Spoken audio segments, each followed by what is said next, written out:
नमस्कार।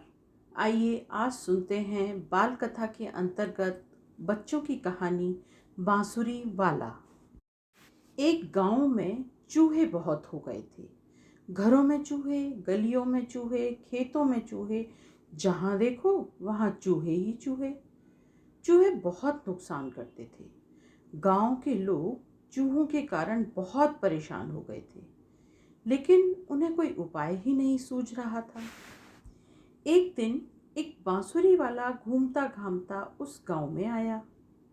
वह अलग अलग सुरों में बांसुरी बजाकर मनुष्यों तथा पशु पक्षियों को वश में कर सकता था।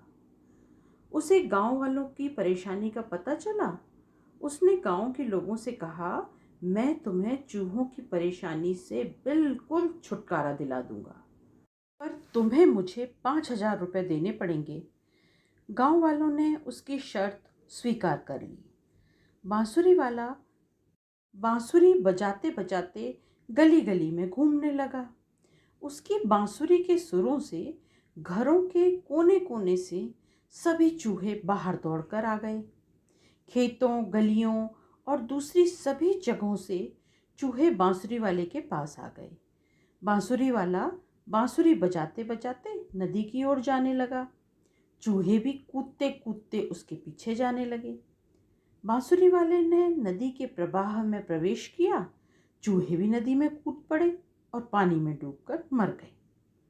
गांव के लोग चूहों की परेशानी से मुक्त हो गए। बांसुरी वाला गांव में लौट आया। उसने 5,000 रुपये मांगे, पर गांव वालों ने 500 रुपये ही दिए। बांसुरी वाले ने पैसे नहीं लिए। उसने पूरे 5,000 रुपये मांगे। गांव वालों ने 5,000 रुपये देने से मना कर दिया। बांसुरी वाले ने गांव के लोगों को सबक सिखाने का निश्चय किया। बांसुरी वाले ने फिर से बांसुरी बजाना शुरू किया। वह गली गली घूमने लगा।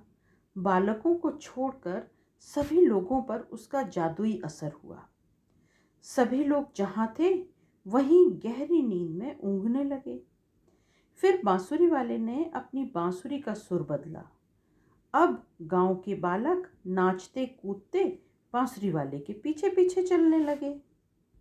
बांसुरी वाला गांव छोड़कर जंगल की ओर गया। वहां पहाड़ में एक गुफा थी। बांसुरी वाला गुफा के करीब पहुंचा।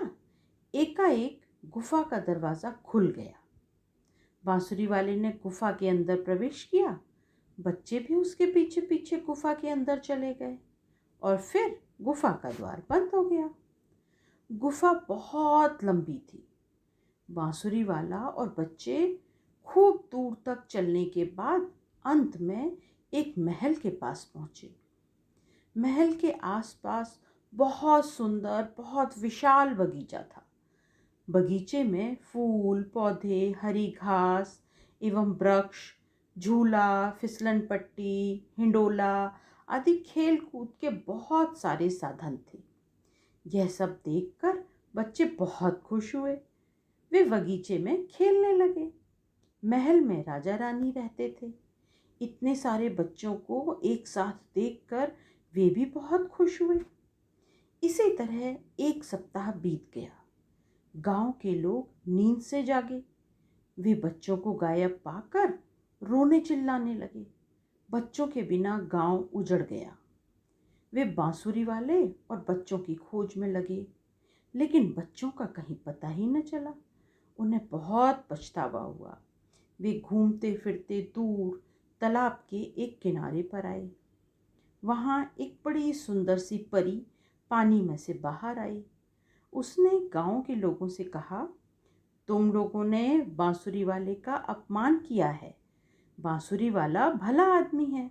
तुम्हारे बच्चे उसके पास सुरक्षित हैं। यदि तुम अपने बच्चों को पाना चाहते हो तो पहाड़ की गुफा के पास जाओ और गुफा पर लिखो, हमसे भूल हो गई, हमें क्षमा करो। गांव के लोग गुफा के पास गए। उन्होंने परी के कहे अनुसार गुफा पर लिख दिया, हमसे भूल हो गई, हमें क्षमा करो। तुरंत ही गुफा का दरवाज़ा खुल गया। गांव के लोग गुफा के अंदर चलते चले गए। वे लगातार चलते ही रहे और अंत में महल के पास आ गए। महल तथा बगीचे को देखकर सभी बहुत खुश और आश्चर्यचकित हुए। बगीचे में बांसुरी वाला बांसुरी बजा रहा था और बच्चे खेल रहे थे। उन्होंने बांसुरी वाले के पैर पकड़कर उससे क्षमा मांगी और उसके 5,000 रुपये उसको चुका दिए। बच्चे भी अपने अपने माता पिता को देखकर बहुत खुश हुए।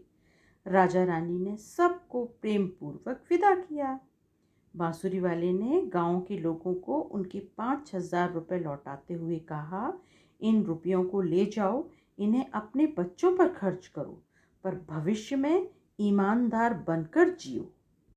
तो बच्चों, इस कहानी से हमें ये शिक्षा मिलती है कि हमको ईमानदार बनकर जीना चाहिए। हमें किसी के साथ धोखा नहीं करना चाहिए। अच्छा, तो बच्चों, ये बताओ, ये कहानी आपको कैसी लगी?